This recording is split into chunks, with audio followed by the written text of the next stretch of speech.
Nadreen Tando Mir Ali खां ख़बर शामिल कयूं पिया। वहीद अली मल्लाह जी रिपोर्ट मुताबिक़ तालके टंडो मीर अली जी भरिसां वॾी आबादी रखंदड़ क़दीमी ॻोठ हाजी फतेह मोहम्मद भुट्टो में हज़ारे माण्हुनि जी आबादी रखंदड़ बरसात खां पोइ लावारिस थी वियो।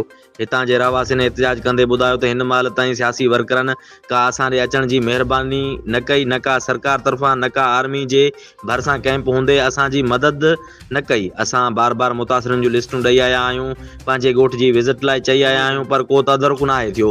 असांजा बचड़ा खुले आसमान हेठां वेठल आहिनि। ख़ुदा असांजी माली मदद कई वञे, असांखे रहाइश लाइ खीमा ॾिना वञनि। असांजा ॿार मच्छरनि जे करे, गंदे पाणी जी बदबू करे बीमारियुनि में वकोड़जी विया आहिनि। असां AC ठहरी मिरवा अब्दुल बासित आकड़े, डिप्टी कमिश्नर वज़ीर आला सिंध MNA सैद फज़ुल अली शाह, MPA साजिद अली बांबण ऐं आर्मी जे आला अफ़सरनि खे पुरज़ोर अपील था कयूं त ख़ुदा हिन मुश्किल घड़ी में असांजी मदद कयो। कम से कम 2 वक़्तनि जी मानी ऐं सिर लिकाइण लाइ खीमा ॾियो।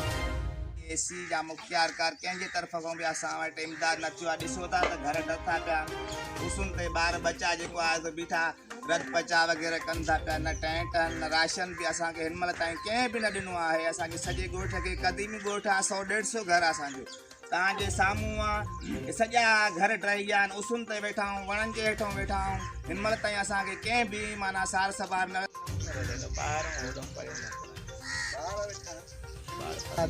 मीडिया वारनि खे घुरायूं, को कमु थींदो